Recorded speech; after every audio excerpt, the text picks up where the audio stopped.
Olá, esse é o REDECADA, um programa da Sociedade Brasileira de Cefaleia. Pronto, vamos começar a nossa roda de conversa sobre psicologia e cefaleia. A gente está hoje aqui no Congresso Brasileiro de Cefaleia e o nosso objetivo aqui é trocar experiência e como a gente pode ajudar os nossos pacientes portadores de cefaleia crônica, em especial os pacientes portadores de enxaqueca, que é a cefaleia mais prevalente, que leva mais sofrimento, que demanda mais ajuda multiprofissional. E o papel do psicólogo junto do neurologista é fundamental. Eu sou entusiasta do tratamento multidisciplinar e é importante que a gente leve esse impacto da ajuda do psicólogo para o nosso paciente de enxaqueca. A gente sabe o quanto é prevalente as comorbidades psiquiátricas, os transtornos mentais nos pacientes portadores de cefaleia crônica. E eu queria ouvir um pouquinho de vocês, de Juliane, que foi quem palestrou sobre o tema ontem, assim, de todos os transtornos mentais, qual é o mais prevalente nos pacientes portadores de cefaleia e como a gente pode ajudar esses pacientes, além do psiquiatra, a psicologia também tem que ser inserida nesse contexto e como vocês podem trazer esse auxílio para os nossos pacientes. Obrigada, doutora Elza, é um prazer estar aqui no Congresso Brasileiro de Cefaleia, tão importante, né, assunto. Saúde mental e as cefaleias, e existem vários estudos dos transtornos psiquiátricos então associados a cefaleias e, como você disse, enxaqueca crônica, principalmente estudos de depressão e de ansiedade. Então os últimos estudos dizem que os transtorno de ansiedade generalizada, transtorno do pânico, transtorno obsessivo compulsivo têm uma associação maior com enxaqueca e enxaqueca crônica, né?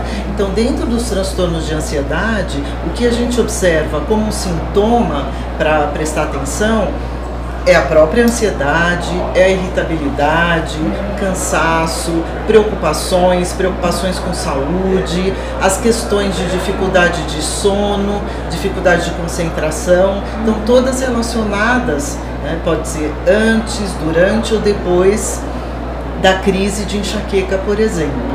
Como é que a psicologia pode ajudar, né, a pessoa lidar com a crise de dor, com a crise de enxaqueca, tendo recursos ali, por exemplo, através da terapia cognitivo-comportamental, que parte do modelo de que os pensamentos influenciam as emoções, as sensações físicas e o comportamento. Então, muitas vezes as pessoas têm, durante a crise, uma interpretação muito negativista sobre ali a situação, de que não consegue melhorar, ou de que vai ter que desmarcar alguma reunião, algum compromisso, né? E já se sente mais ansiosa, e essa ansiedade pode intensificar o quadro, a crise de enxaqueca, tornando ela mais longa ou mais intensa, né? Então, a TCC, Terapia Cognitivo-Comportamental, pode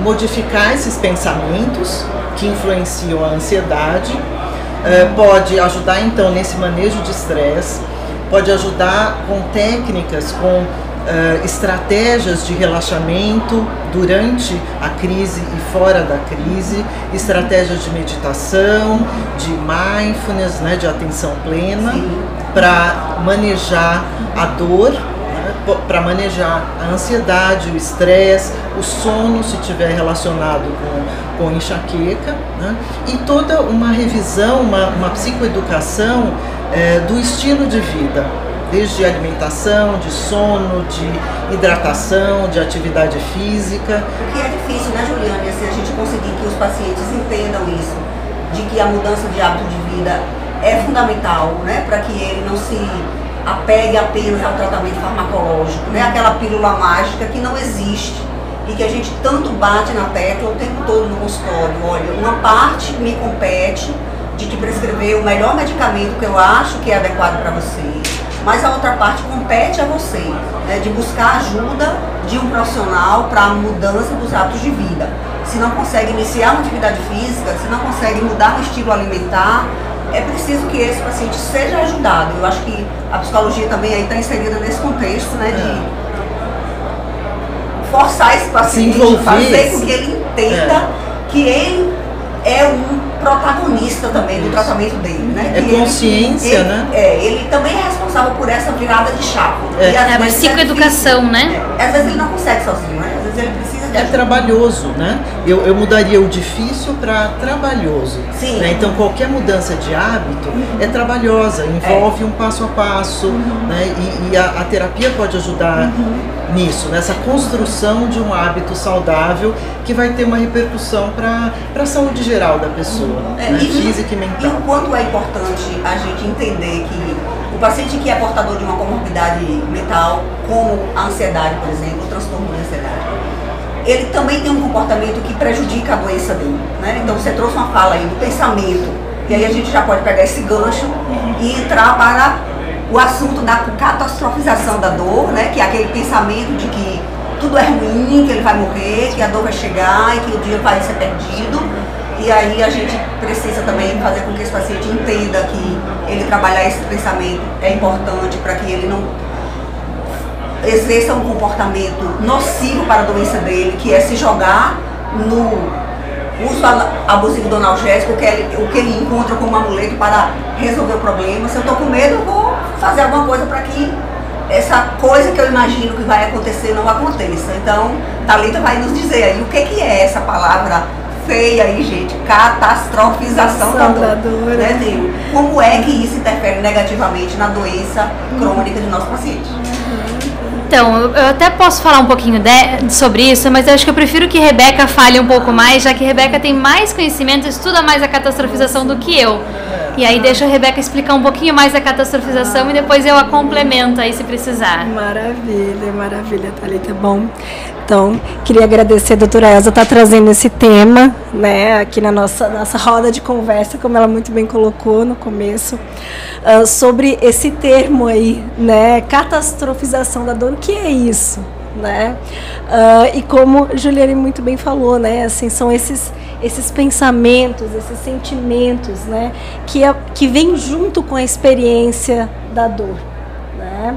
Então esses pensamentos que vêm de que o meu dia pode ser perdido, né, de que essa dor ela pode acontecer algo ruim a partir dela, essa dificuldade muitas vezes que eu sinto de desviar minha atenção, me conectar com outras pistas ambientais além da dor. Então esses são os três grandes elementos, assim, né, quando a gente vem nesse combo que a gente chama de catastrofização, e que representam um segundo desafio, né, para quem tem enxaqueca. Então a gente já tem o desafio da enxaqueca em si, do pródromo, da fase álgica, do pós-dromo, e a gente também tem o desafio desses pensamentos que vêm junto, que nós não escolhemos, mas que eles vêm juntos. Então nós, a psicologia, a gente treina, né, que a gente chama esse desafio extra, né, também para manejar a dor e manejar esses pensamentos, no sentido da gente entender que eles não são necessariamente fatos, né? Eles são pensamentos, e quais são os comportamentos adaptativos a partir deles, inclusive em relação com o uso de analgésicos. Se eu recebi orientação da minha cefaliatra, né, que, bom, eu tenho um teto de uso no mês de uma determinada classe medicamentosa, e a gente chegou nesse ponto, mas aquele pensamento que está me gerando ansiedade, às vezes pode contribuir para eu usar, né, o remédio também, para me dar algum conforto desse desconforto, dessa ansiedade que vem esses pensamentos. Então, e a paralisação que a doença traz para o paciente que tem esse tipo de pensamento, porque é comum os pacientes dizerem assim: eu não vou assumir um compromisso, assim, eu fui convidada para um casamento de minha amiga, eu não posso assumir que eu vou ser madrinha desse casamento, porque se a dor chegar nesse dia, né? Então, assim, eu sei que eu vou ter dor nesse dia. Eu tenho crise toda semana, então, assim, a data está marcada para a crise chegar, né? Então, esse pensamento já fica reverberando na cabeça dele, e às vezes ele se sente paralisado, né? Não assume compromissos importantes, perde momentos fundamentais, valiosos na vida dele, da família, né, dos amigos, né? A vida social desse paciente, ela é comprometida pela doença. Sim. E o paciente que tem esse tipo de comportamento catastrofizador, eu acho que sofre muito mais com isso, né? Ele perde muito mais na vida. E eu queria, né, só aproveitar para dizer assim que não tem nada de errado, né, de a gente ter esses pensamentos ou essas emoções, elas são automáticas. Né? Então não tem nada de errado, porque às vezes, muitas vezes os pacientes eles não precisam julgar pelo fato de virem esses pensamentos e essas emoções, eles são totalmente humanos diante dessa experiência da dor. Né? Mas que a gente pode treinar, e aí esse nosso papel de parceria, né? De trabalho multidisciplinar na cefaliatria, né? Com a psicologia, de treinar a relação que a gente quer ter com esses pensamentos diante da dor. E como podem ser pensamentos mais realistas, por exemplo, como podem ser pensamentos mais úteis que favoreçam a saúde. E que gerem um alívio até do sofrimento emocional, que não sejam pensamentos que gerem ansiedade, por exemplo, e que intensifiquem a dor. Né? Para você ver quanto é amplo, né, o mundo da psicologia diante de todas as doenças crônicas, e dor crônica não é diferente. Né? A gente passa pelo âmbito do manejo dos sintomas da ansiedade e da depressão, do pensamento catastrofizador, da questão cognitiva, né? Assim, o paciente que tem dor crônica, ele dorme menos, ele tem uma qualidade de vida ruim, ele tem mais ansiedade, e aí ele chega dizendo que também está mais esquecido, né? Assim, como está a minha memória? Então, assim, a psicologia também pode atuar nesse ponto, né? Porque existem técnicas tanto de diagnóstico quanto de manejo, de reabilitação cognitiva. E a reabilitação cognitiva não está apenas para as doenças degenerativas, né? As doenças crônicas também precisam ser alvo disso, e a psicologia é parceira. Agora a Thalita entra, já que eu pulei o tema, eu passei a catastrofização para ela, agora a Thalita vai voltar a falar da questão cognitiva. Então é exatamente isso, né? Nesse contexto em que a pessoa já está sofrendo com uma dor crônica, né? Uma dor de cabeça crônica, um quadro de ansiedade, de depressão, um padrão de pensamento catastrófico, é muito difícil que a nossa função de memória, de atenção, de planejamento, de raciocínio, de velocidade de raciocínio esteja boa, né? É claro que o paciente vai chegar para o consultório, vai se queixar disso. E o que a gente sabe sobre isso hoje, né? Que realmente é uma queixa muito comum desses pacientes. O que nós temos de conhecimento científico nessa área é que a linguagem realmente pode ser muito prejudicada no paciente com enxaqueca crônica. Isso é muito comum. E apesar da queixa da memória, da atenção serem muito frequentes, o que nós entendemos é que como a nossa atenção, a nossa capacidade de raciocínio, de pensamento está ocupando parte dessa capacidade com a própria dor, diminui a capacidade de utilizar o nosso cérebro para outras coisas. E aí é claro que a memória acaba sendo prejudicada por isso.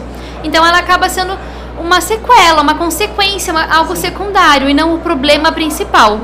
Mas ainda assim, se a gente controla adequadamente a dor, controla adequadamente todo esse fator psicológico e a pessoa continua sentindo dificuldade, percebe que aquilo está atrapalhando o seu dia a dia, vale fazer uma avaliação com o neuropsicólogo. Tem várias estratégias para poder estimular o cérebro para desenvolver melhor e para funcionar melhor no dia a dia, que é o mais importante.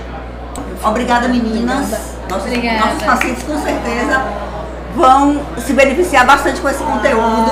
Obrigada, foi ótimo. Foi ótimo.